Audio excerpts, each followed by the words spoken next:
Bonjour et bienvenue dans cette nouvelle vidéo YouTube. Je suis en compagnie d'Emeline, hashtag RealImo sur les réseaux sociaux. Donc là, vous êtes dans une vidéo très portée sur la real life.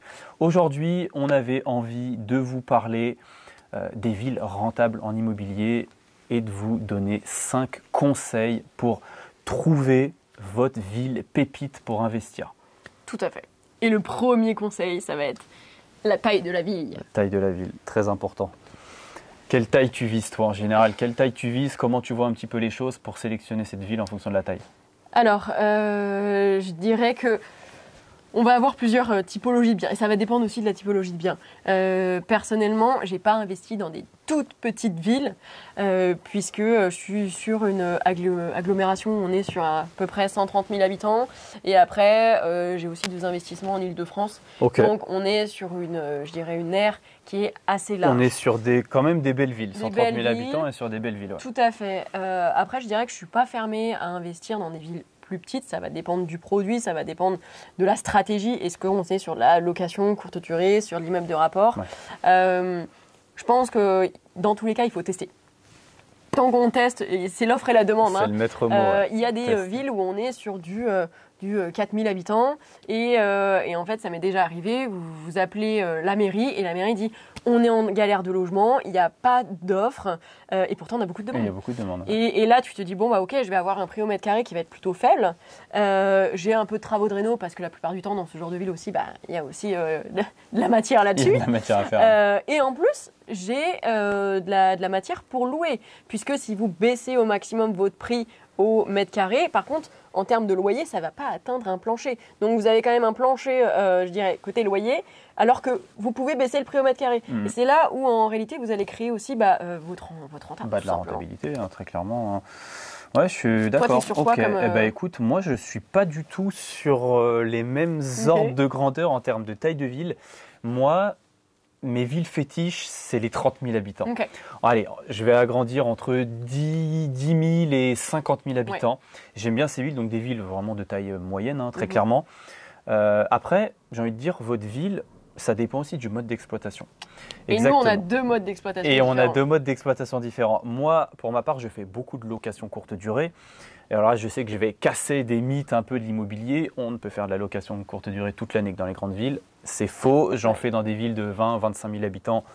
Croyez-moi, ça fonctionne extrêmement bien. Par contre, il faut un bon produit adapté. Il faut des prestations adaptées à la et on va taper sur du plus haut de gamme. Exactement. On va tirer. Et on peut même en faire dans des villes qui sont beaucoup plus petites. Où on est actuellement aujourd'hui, dans mes suites troglodytes, on est dans un village de 7 000 8 000 habitants. Ouais. Voilà. Et ça marche très bien. Ça fonctionne très très bien. Pourquoi? Parce que c'est encore une fois, c'est de l'offre et la demande. Ici, c'est la spécialité. On a énormément de demandes de personnes qui viennent de partout en France, même partout dans le monde. Ouais.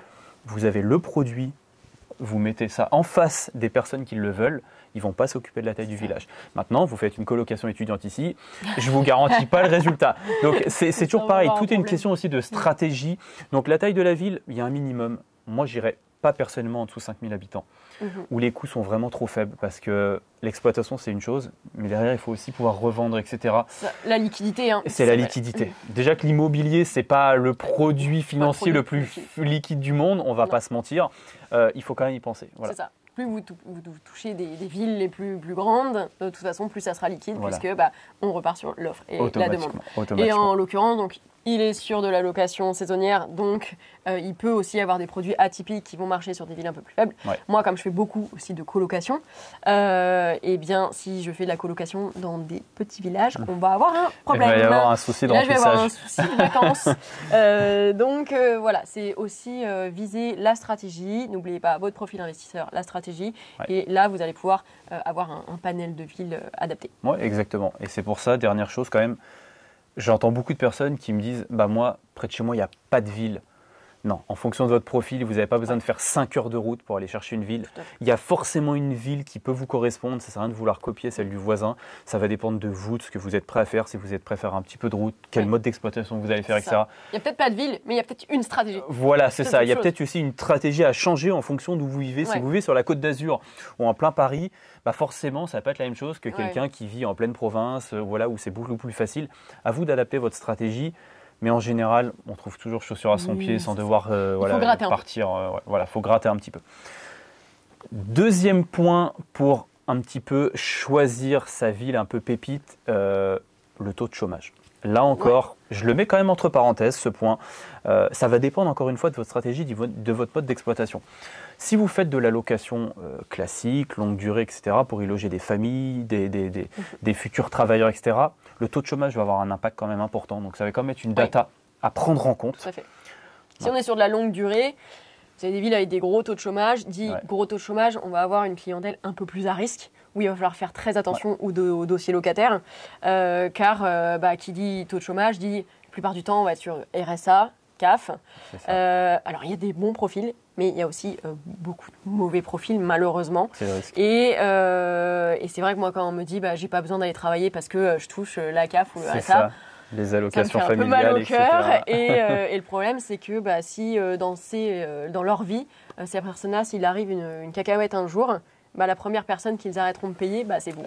C'est le loyer qui saute. Oui, tout à fait. Et ils mettront certainement leurs intérêts avant. Et le poste dépense ira ailleurs. Donc attention à ce genre de choses. Effectivement, encore une fois, comme tu l'as bien dit, si on est sur la location saisonnière, et qu'on est sur de l'offre et de la demande, il n'y a pas de problème. Il n'y a pas de problème, si on est sur de la location un peu plus longue durée, attention. Il faut être vigilant quand même. C'est des datas importantes à prendre en compte quand vous allez un petit peu sonder les villes. Quand même, c'est des datas un petit peu qui moi peuvent être charnières. J'ai déjà visité un immeuble. On était dans le nord de la France et honnêtement, c'était une population un peu à risque. Et il y avait 5 appartes et les 5 appartes étaient de ce style-là. Tous les appartes n'étaient pas parfaits d'ailleurs, mais on voit que le propriétaire s'en fichait un petit peu parce que il appelait ça les immeubles CAF et que du coup ça payait tout seul, il n'y avait pas de problème. Mais je dirais qu'il y a aussi 2 typologies de propriétaires. Il y a ceux qui s'en fichent royalement et ceux qui ont envie de quand même faire les choses bien. Et même si tu me payes, moi j'ai envie que les gens ils soient logés dans des conditions décentes. Bien sûr. Et de 2, d'avoir un patrimoine immobilier qui est bien, quoi. Où je me dis pas, les personnes vivent... je sais pas, avec de la moisissure partout, enfin peu importe. Bien sûr. Donc il faut faire attention à ce genre de choses. Voilà, on fait pas tout ça pour être des marchands de sommeil, quoi. Donc, exactement. Et puis de toute façon, c'est pas ce qui rapporte le plus. La qualité rapporte plus à terme. Mais moi, tu te regardes dans une glace, c'est quand même plus sympa. C'est ça. T'es un repas de famille, tu montes tes suites troglodytes. Tu montes tes trucs un peu bien faits ou t'es plutôt fier de les montrer. Carrément. Franchement, alors sinon, souvent, t'as pas envie de montrer les photos. Non, si c'est un taudis, perso, je m'en vanterais pas. Franchement, je m'en vanterais pas. Et puis, tu fais pas de valeur à ton patrimoine, il n'y a aucun intérêt à faire ça. Allez, le point numéro 3, donc ville en plein développement. Ouais, très important. Moi, je pense, et encore qui plus est dans ma branche, la location courte durée, je regarde toujours un petit peu l'attractivité de la ville. On le voit, quand on va sonder une ville, vous regardez un petit peu ce que la mairie fait. Même vous pouvez y aller, vous allez voir si vous avez des chantiers en construction, des zones commerciales qui sont en construction. Vous voyez si, entre guillemets, la mairie injecte un petit peu d'argent dans sa commune, si elle refait des choses, s'il y a des écoles, s'il y a du tramway, s'il y a des choses comme ça. On voit si la ville est en croissance ou elle est complètement en train de mourir à petit feu. Le niveau de démographie diminue d'année en année. Ça sent pas bon d'aller se nicher dans des villes comme ça, où clairement, on a de l'administration qui injecte plus dans la ville et elle est en train littéralement de mourir à petit feu. Tout à fait. Ça, c'est des villes que j'ai. Cœur de ville, exact. Où l'État du coup injecte des fonds dans les centres-villes pour les redynamiser. Ça reste assez intéressant. Moi, c'est vrai que je regarde aussi là où il y a des usines. Les usines un peu célèbres, on peut avoir de l'usine Amazon. Voilà certaines firmes qui vraiment sont en plein essor dans ces endroits-là. Ça reste quand même assez intéressant. Ensuite, je dirais le côté développement. Moi, j'aime bien aussi, c'est l'attractivité du transport. Les zones de TGV qui se relient, on sait qu'il y en a plusieurs qui sont en plein développement en ce moment. Il y a les lignes de métro, le Grand Paris. Ça marche plutôt bien aussi, puisque même si en Ile-de-France, vous allez avoir des prix au mètre carré pour le coup qui sont assez importants. Je dirais qu'il y a plusieurs stratégies. Soit vous êtes sur la stratégie de cash flow, soit on est sur la stratégie de plus-value. L'un peut aller avec l'autre, mais là, en l'occurrence, sur l'Île-de-France, on a quand même vu les prix au mètre carré, une stratégie de plus-value qui est plus importante. Qui va exploser. Et en l'occurrence, avec les villes du Grand Paris, il faut regarder aussi les lignes de métro où elles se posent. prenez les villes, vous vous positionnez, le métro il sort et là la plus-value, le prix au mètre carré va exploser et là vous faites des bonnes opérations immobilières en achat-revente. C'est là aussi où moi j'ai fait des investissements en Ile-de-France et j'ai regardé tout simplement la map, comme le gars classique quoi, tout simplement. Il n'y a pas de magie de toute façon. Ville en plein développement, c'est plutôt un bon critère. Ouais, super important. 4e conseil pour sélectionner votre ville, regardez, c'est une base évidemment, le prix au mètre carré de la ville. On en a parlé un petit peu, le prix au mètre carré c'est quand même déterminant. C'est un des premiers facteurs qui va jouer sur votre rentabilité. Moi, en termes de prix au mètre carré, j'évite de descendre sous les 1 500 € du mètre carré. Parce qu'après, je pense, et je trouve personnellement qu'on a des villes qui sont quand même faibles en coût. Si vous avez un peu de rénovation à faire dedans, vous allez tout de suite rénover, 1 000 € le mètre carré. Ça vous fait acheter vraiment à pas cher pour vraiment sortir un produit qui ne dépasse pas le prix du mètre carré parce que ça reste la règle d'or en immobilier. On n'achète jamais au-dessus du marché. Donc plus la ville est faible, c'est quand même difficile d'acheter et de rénover souvent sans dépasser le prix du marché. Et puis après, comme on l'a dit, il y a la liquidité aussi derrière. Il faut pouvoir le revendre dans des... Souvent, les prix au mètre carré sont des villes qui sont quand même... Voilà, c'est pas les plus grosses villes de France, on va pas se mentir. Donc derrière, il faut pouvoir liquider le bien au moment où on le voudra. Donc moi, je descends jamais trop en dessous 1 500 et je dirais, je vais aller m'étaler de façon générale, bien sûr, il y a toujours des exceptions, jusqu'à 2 500 € le mètre. Ouais. Okay. Après, je trouve qu'on est quand même sur des prix qui sont chers. C'est d'autres strates. C'est d'autres strates, voilà, c'est d'autres strates parce que sinon la renta va diminuer un petit peu parce qu'on va acheter beaucoup plus cher, mais on va pas louer non plus beaucoup plus cher. Donc clair. En fait, on va avoir des rentas qui s'effondrent un petit peu. Voilà, moi c'est la fourchette que je préconise. Après, bien sûr, il y a des exceptions. Si je trouve une bonne affaire dans une ville à 4 000 € du mètre, mais que c'est une bonne affaire, je vais y aller. Voilà, après c'est de l'opportunité de réseau. C'est ça, je suis d'accord avec toi. C'est vrai que, et je le répète aussi régulièrement, une bonne affaire se fait toujours à l'acquisition. Donc, vous devez, quand vous achetez, de toute façon, acheter sous le prix au mètre carré et vous devez faire absolument tous vos calculs avec les travaux. C'est le full package. Puisque si on rajoute les travaux après et qu'on se retrouve à un prix classique de 1005 et que là, vous arrivez après les travaux à 4005, alors il faut vous dire, une fois que vous avez fait les travaux, on revient, est-ce que c'est liquide? Est-ce qu'on peut le revendre? Parce que bien entendu, si vous devez revendre, vous avez une galère dans votre vie, ou pas d'ailleurs, et que vous voulez juste revendre, mais que vous êtes à 4005 alors que ça se vend à 2005 du mètre, mais que vous vous dites, ouais, mais j'ai fait les travaux. Ouais, mais il y a une offre, mais il n'y a pas de demande. Il n'y aura pas de demande. Donc, il faut faire absolument attention à ça. Il faut être quand même bien en dessous du prix au mètre carré. On vient rajouter les travaux. Et là, même souvent, la plupart du temps, sur des sites, par exemple, comme Meilleurs Agents, vous avez des fourchettes. Donc, fourchette basse, fourchette haute. OK, vous pouvez être dans la fourchette haute. Avec les travaux si avec le bien est clean, réno, c'est beau, d'accord. Maintenant, il faut que ça reste aussi cohérent. On va toujours dans la cohérence. Bah oui. Voilà. Vous ne vendrez pas plus cher que le marché. Moi, c'est toujours ce que je dis. Ouais. Vous allez vendre à quelqu'un qui est prêt à mettre le prix que lui a envie de mettre. Donc, ce n'est pas vous qui allez dicter le marché. Mettre un prix, c'est bien joli, mais il faut trouver la personne en face. Donc voilà, prix au mètre carré, c'est extrêmement important quand vous sélectionnez votre ville. Et enfin, dernier point. Le dernier, les lieux d'intérêt, points d'intérêt. Donc, on va être aussi sur... on reste les transports, les arrêts de bus, la gare. Je dirais qu'au-delà du coup de trouver la ville intéressante, il y a aussi quand vous rentrez un peu en profondeur, déjà les lieux d'intérêt dans cette ville-là. On va aussi avoir, si on dézoome, le côté point d'intérêt, est-ce qu'on est au bord d'une plage? Oui, bien sûr. Est-ce qu'on est à proximité de monuments historiques où là on va pouvoir attirer du tourisme?